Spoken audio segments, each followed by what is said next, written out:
मेरे प्यारे भाइयों और बहनों, आज फिर हम एक पल, एक क्षण प्रभु ईश्वर के सानिध्य में उपस्थित हैं। ये उसकी अनुकंपा और कृपा है हम सबके जीवन में।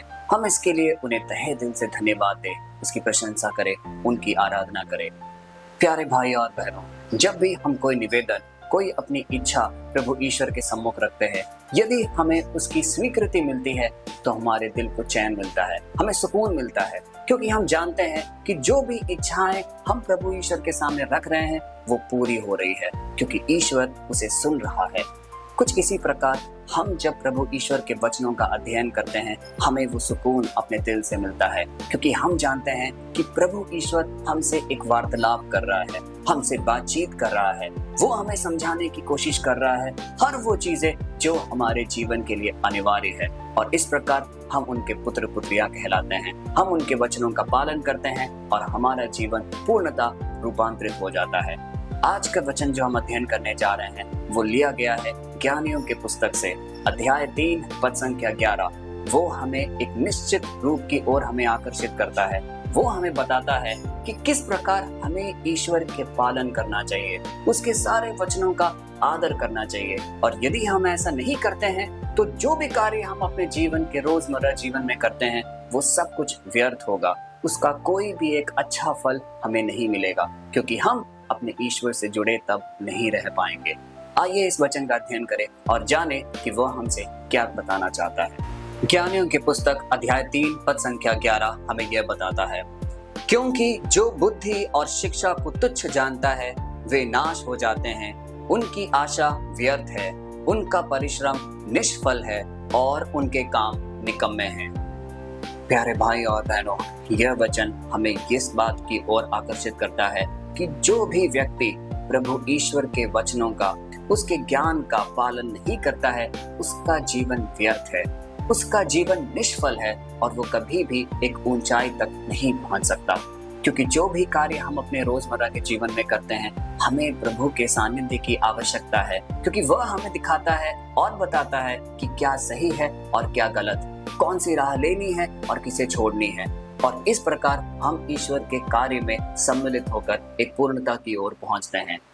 प्यारे भाई और बहनों, जब भी हम प्रभु का अनादर करते हैं, उनके वचनों का पालन नहीं करते हैं, उनके वचनों का ध्यान नहीं करते हैं, हमारा जीवन एक व्यर्थ साबित होता है। क्योंकि हम अपने जीवन में जो भी कार्य करते हैं उसके बिना वो सब अधूरा है, क्योंकि वह हमें हर पल हर क्षण सुरक्षित रखता है। वह हमें बताता है कि किस प्रकार इस दुनिया के प्रलोभनों से हमें बचना है, हमें कौन सी राह लेनी है। क्योंकि कई बार ऐसा होता है कि हमें एक आसान राह सामने दिखता है जिसमें काफी कम कठिनाइयां होंगी, जो कि बहुत सरल सा महसूस होगा, लेकिन जब हम उस पर चलने लगते हैं तो कांटे, रुकावटें और कई प्रकार की दुर्घटनाएं हमारे सामने आती हैं। लेकिन जब ईश्वर हमें किसी राह की ओर लेकर चलता है तो वो एक सुदृढ़ होगा, वो एक शक्तिशाली राह होगा, क्योंकि उसमें प्रभु ईश्वर का सानिध्य हमारे साथ होगा। तो आइए आज का वचन जब हम अध्ययन कर रहे हैं तो अपने आप को टटोले, अपने आप से ये सवाल पूछे, क्या हम अपने दैनिक जीवन में हर वो कार्य करते हैं जिससे कि हम ईश्वर के करीब रह पाते हैं?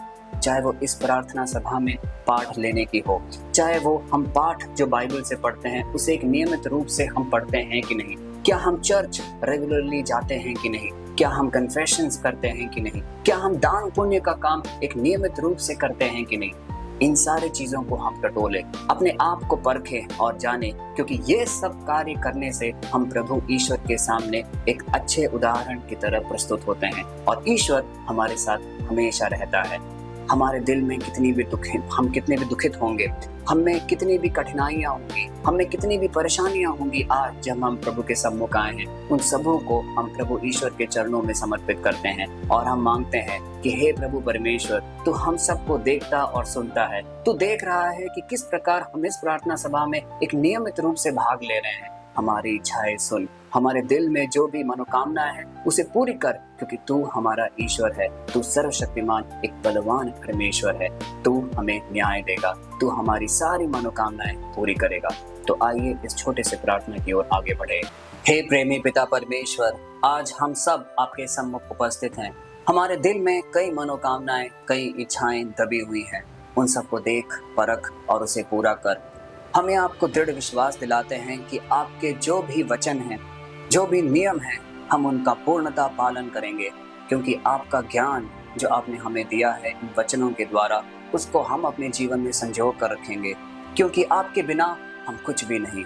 हमारा हर कार्य सफलता की ओर तभी बढ़ सकता है जब आपकी स्वीकृति उसमें होगी, आपकी उपस्थिति उसमें होगी। हम इस बात का पूर्णतः विश्वास करते हैं।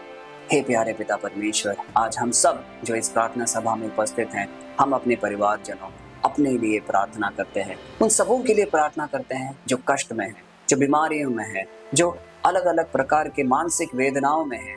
उन सब के परेशानियों को देख, परख और उसे चंगाई प्रदान कर। हे प्यारे पिता, हम प्रार्थना करते हैं अपने परिवारजनों के लिए, माता पिताओं के लिए, यदि वह किसी बीमारी से ग्रसित हैं, यदि उनके मन में, उनके शरीर में किसी भी प्रकार की वेदनाएं हैं, उन सबको आप बाहर निकाल। हे पिता परमेश्वर, ये सारी प्रार्थनाएं, ये सारी इच्छाएं और मनोकामनाएं आपके पवित्र नाम पर रखते हैं। कृपा पूर्ण उसे पूरा कर। आमीन। प्यारे भाइयों और बहनों, हर वह शाखा जो एक पेड़ से जुड़ा हुआ रहता है, उसे एक नियमित रूप से खाना और आहार मिलता रहता है।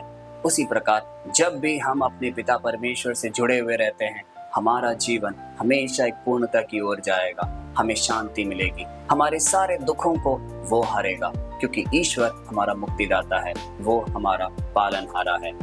प्यारे भाई और बहनों, इसी सोच के साथ, इसी विचार के साथ हम एक नियमित रूप से हर रोज प्रभु के वचन का अध्ययन करें, क्योंकि उसके वचनों के द्वारा हमें अपने दिन का आहार मिलता है। हम सशक्त होते हैं और हमें एक सुरक्षा की भावना मिलती है कि प्रभु परमेश्वर हमारा सृष्टिकर्ता हमारे साथ है। वो हमारे दुखों को देख रहा है, वो हमारे हर परेशानियों को देख रहा है और वो हमें उन सब से मुक्ति और चंगाई दिलाएगा। इस वचन को, इस आश्रय को हम सभी लोगों तक भेजें, क्योंकि जब ये वचन कोई और देखता, सुनता और उसे अपने जीवन में अपनाता है, तो हम एक प्रेरिताई कार्य के रूप में अपने आप को ईश्वर के सम्मुख रखते हैं। तो आइए हम इस प्रेरित कार्य में आगे बढ़े, आइए हम ईश्वर के पुत्र पुत्रियां बने। कल मिलते हैं, तब तक के लिए प्रभु ईश्वर के चरणों में हम अब सबको समर्पित करते हैं, प्रभु ईश्वर के नाम पर। आमीन।